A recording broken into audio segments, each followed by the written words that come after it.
ou, digamos assim, raiz que Satanás entra para distorcer a identidade de alguém é exatamente no seu inconsciente, no seu cérebro. E ali, se ele tiver a sua mente na mão dele, ele tem tudo. Porque o Satanás, a Bíblia fala, ele veio para roubar, matar e destruir. Então, é por esse motivo que Satanás ele tenta o tempo todo, desde Gênesis, eu vou mostrar isso para vocês, distorcer a identidade do homem. Como eu falei para vocês, né, a formação da identidade é feita pela família, pela sociedade e pelas experiências que passamos. Tá? Aqui sobre Gênesis é algo bem interessante que eu coloquei aqui para vocês verem como é que o inimigo é sagaz. Aqui é a fala da cobra para Adão e Eva, e olha só o que ela diz lá em Gênesis 3. E é aí que começa também a crise de identidade. Então a cobra diz: é verdade que Deus disse para vocês não comerem do fruto? Ela faz uma pergunta. Se ela faz uma pergunta, porque ela quer causar questionamento na mente de Adão e Eva, porque assim, Deus já falou que não é para eles comerem. Então, se Deus falou, ele está definindo algo. Se ele está definindo, não tem mais questionamento. É algo exato. Mas a cobra começa o quê? Colocar interrogações, perguntas, para que haja questionamento no cérebro, tá? Isso é a maior ferramenta que Satanás vai usar para distorcer o seu propósito, o seu chamado, a sua pessoa. É aí que começa a haver crise de existência, principalmente quando as dúvidas começam a entrar. Daí, olha só o que a cobra faz. Ela continua: vocês não morrerão coisa nenhuma. Porque lembra que Deus falou que se eles comerem do fruto, eles iriam morrer? Porque o salário do pecado é morte? Então, na verdade, a cobra ela começa a distorcer falando mentiras. Vocês não vão morrer coisa nenhuma. Deus disse isso para quando vocês comerem, se tornarem como ele. Então comam. Já é a segunda dúvida que a cobra começa a lançar sobre Adão e Eva. Porque ela diz o quê? Não, se vocês comerem desse fruto, o que vai acontecer? Vocês se tornarão como Deus. Mas o que Deus fala lá em Gênesis 1, quando começa a fazer o homem e a mulher? E façamos o homem a nossa imagem e a nossa semelhança. Então, se o homem já é a imagem e semelhança de Deus, por que a cobra está dizendo se eles comerem do fruto, eles serão semelhantes a Deus? Se Deus já tinha falado isso antes. É porque ela queria lançar dúvida no coração deles. Então, a primeira coisa que o inimigo faz, e vocês podem anotar isso, tá? Como ele vier com dúvida, com questionamento do seu coração, quando ele vier distorcendo, já nem sei quem eu sou, já não sei o que eu faço, a depressão nasce daí. Dúvidas, mentiras. Tanto é que quando Adão e Eva pecou, olha só o comportamento deles, né? Eles deixaram a dúvida e a mentira entrar no coração, certo? Porque deram legalidade e abertura para isso. Depois que eles deixaram a dúvida e a mentira entrar, o que aconteceu? Logo pecaram. Porque a dúvida e as mentiras do inimigo te leva sempre ao erro. Por quê? O que é um erro? É não viver quem eu sou. O erro é não viver o meu chamado, o meu propósito de vida. Esse é o maior erro humano. Tá? O erro humano, o Satanás, ele não vem para tentar fazer você, vá lá e faz uma mentirinha, fala isso. Isso não tem nada a ver, isso é algo pequeno. A partir do momento que o inimigo te tira da conexão com Deus, desvirtuando a sua trajetória dele, ele já está te levando a um erro muito grande. E depois do pecado, o que aconteceu? Tanto Adão quanto Eva começaram a sentir o quê? Medo e vergonha. Porque Satanás, ele começa a fazer o quê? Deus não gosta de você, Deus te odeia, Deus não gosta, ele tenta o tempo todo o quê? Nos acusar. Nos acusar, às vezes, de algo que você nem fez, mas ele começa a plantar uma mentira no seu coração. E uma mentira pequena, daqui a pouco, se transforma em uma mentira enorme. Lembra que a nossa identidade é feita de memórias, daquilo que a gente acredita, do que nossos pais falam, do que nossos amigos falam, do que a gente ouve, principalmente com repetições de palavra na infância? A mesma estratégia que o inimigo, a mesma estratégia que é feita durante o nosso processo de identidade é a mesma estratégia que Satanás usa para moldar ou alterar o nosso caráter para um caráter sombrio, um caráter que não tem vínculo com Jesus Cristo. É o mesmo processo. E a neurociência, ela explica tudo isso. Porque Satanás, ele sabe quem você é na mão de Deus. Ele sabe exatamente quando uma pessoa ela tem um propósito definido e uma imagem certa, tanto de quem Deus é, quanto de quem ela é em Deus, essa pessoa se torna uma arma poderosa em Deus. Elias se tornou uma arma poderosa. Olha só, eu vou citar também Elias aqui. Deixa eu só... Tá certo. Elias, por exemplo, lembra que antes dele fazer... Engraçado que Elias, ele primeiro fez fogo cair do céu. Olha só, um homem que fez fogo cair do céu, enfrentou 500 e poucos profetas de Baal, e mesmo assim, após tudo, o cara já era grande, já era reconhecido, ele já tinha praticamente um status, né? Porque as pessoas olhavam para ele e falavam: não, aquele ali é Elias, aquele ali é alguém que você não pode nem tentar confrontar, porque basta uma palavra dele que Deus, se quiser, te mata. É quase isso, né? E o que acontece? Depois, Jezabel é usada pelo inimigo e começa a confrontar ele. Confrontar ele como? Olha só, Deus exterminou todos os profetas de Baal, mas eu também matei alguns profetas de Deus, e eu também vou te matar, Elias, eu vou atrás de você. E o que Elias começa a fazer? Acreditar. E o que Deus falou antes dele ouvir essa palavra? O que Deus falou para Elias? Elias, vai, porque eu não deixarei nada acontecer com você. Deus primeiro falou isso com ele antes. Só que depois de tanto ele dar ouvidos às mentiras, olha aí a mentira de novo, a dúvida de novo, de Jezabel, ele começou a acreditar. Daí ele ficou em desespero, ele falou que, não, agora eu vou morrer. Então o que eu vou fazer? Eu vou me esconder, vou me colocar dentro de uma caverna e já não vou sair, porque eles não vão me encontrar de novo.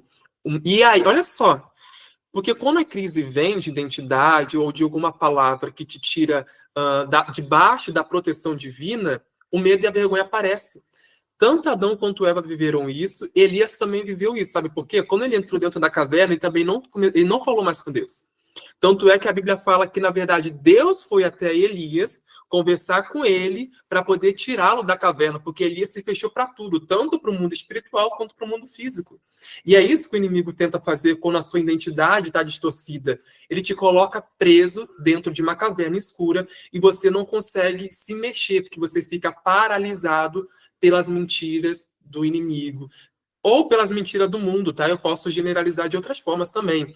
Por um comentário, por uma opinião, por uma conversa, por uma informação, por algumas situações que você viu, ouviu, enxergou e aquilo de alguma forma desagradou o seu coração, trouxe decepções, frustramentos, e você de alguma maneira começou a acreditar naquilo.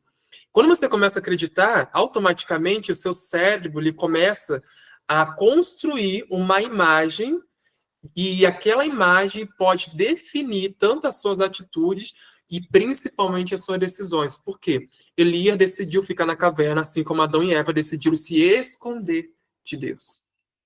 Então, Deus não quer que você se esconda dele. Deus não quer que vocês acreditem em qualquer coisa. Deus não quer que você acredite nas mentiras do inimigo. Todo espírito de medo, de acusação, Deus quer destravar do seu coração, porque você nasceu para ser livre nele. Livre das mentiras, livre das agarras do inimigo, livre de qualquer coisa que tenta te prender numa jaula, numa caverna espiritual, numa caverna emocional. Deus te trouxe a esse mundo para ser livre, ele está libertando o seu coração. Sabe por quê? Quando a palavra de Deus entra, ele começa a modificar tudo. E aquilo que não pertence a ele, ele começa a limpar no coração do homem. E é isso que Deus quer fazer na sua vida, é isso que Deus quer trazer. Na verdade, a mensagem da cruz é exatamente essa, é nos libertar de tudo, da escravidão. A salvação significa exatamente nos libertar das garras do inimigo e de tudo aquilo que traz pecado. Você não é apenas o que pensa, você é o que vive, sente e grava no seu cérebro, tá? Então, aquilo que você sente, então não se mova pelas suas emoções, pelo seu sentimento, porque Elias se moveu pelo sentimento, né? Ele sentiu medo e logo aquele medo trouxe o quê? Alguma correspondência, alguma alteração na sua atitude. Ele logo se escondeu. Então, Deus não te chamou, por exemplo, para se mover diante das suas emoções, dos seus sentimentos. Porque eu estou triste, então vou me fechar para Deus. Porque eu estou angustiado, frustrado com isso. Então, isso vai definir minha trajetória. Não vou ter um emprego legal, não vou ter uma vida legal, não vou ter uma família tranquila. Não deixe as suas emoções gritar mais alto que a palavra de Deus em sua vida. Tá bom? Até porque o justo, ele não se move pela emoção. Ele se move pela fé. O justo não vive pela fé. Então, porque a gente tem se movido tanto pelas emoções e palavra de terceiros, palavra de outras pessoas que nem sequer sabem da nossa história. Tem pessoas que nem sabem da sua história, então elas não podem opinar por aquilo que elas não sabem. Agora, se Deus te escolheu desde o ventre da sua mãe, te formou, te trouxe a esse mundo, todo o seu questionamento você tem que deixar aos pés da cruz. Você tem que deixar com Jesus. Ele é a sua palavra, ele é a sua definição e ele é o seu pai. Ele sabe exatamente como cuidar de um filho. E tudo que você precisa é descansar na palavra dele, acreditando em tudo que a Bíblia já te diz. Você é o que a Bíblia diz, você vai fazer o que a Bíblia diz que você tem que fazer e ponto final. Jonathan, mas será? Não, será não é isso. É isso, sabe? Porque isso tira de você um fardo. Por isso que tem muitas pessoas que carregam um fardo que não são delas, ou carregam um fardo que, na verdade, elas deveriam ter abandonado há muitos anos. Deveriam ter abandonado há muito tempo. Então, Deus não quer que você carregue hoje um fardo que você deveria ter deixado de lado, ou um fardo que nem é seu. Entende? Porque a sociedade, as pessoas, infelizmente, elas tentam colocar um fardo em nós, e Jesus nos liberta desse fardo, porque o fardo dele é leve e suave. Então, o que eu quero através dessa aula é reacender a identidade de vocês, sobre tudo aquilo que o Espírito Santo já tem falado no coração de vocês, que eu tenho certeza. Eu não sei se todos aqui são cristãos, mas acredito que a maioria. Tudo aquilo que a Bíblia tem falado, tudo aquilo que Deus tem falado através de pessoas, porque Deus manda sinais, né? Deus é tão incrível que ele manda sinais através de pessoas, ele usa situações, ele cria situações para sempre nos manter no caminho, né? Provavelmente você é uma pessoa que passou por uma tal situação e de repente Deus usou alguém, ou de repente uma situação aconteceu e você viu que você não estava no caminho certo ou precisava voltar para o caminho que você saiu. E Deus, ele sempre modifica a nossa trajetória enviando sinais.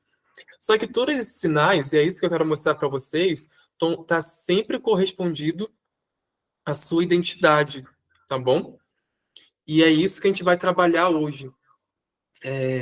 Devolvendo a sua imagem. Aqui eu, na verdade, começo a trabalhar um pouquinho sobre algo que está lá em Apocalipse.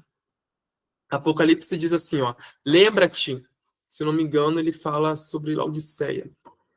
Lembra-te, pois, de onde saíste, arrependa-te e volte a praticar as primeiras obras. Sabe por que Apocalipse está escrito isso? Exatamente para nos fazer lembrar do que nós éramos. Porque tem muita gente, por exemplo, quando você nasce de novo, tem aquela questão do primeiro amor. E você faz tudo para agradar a Deus, e você sabe quem você é nele, e você começa a ser impulsionado pela palavra dele, e parece que nada mais te para.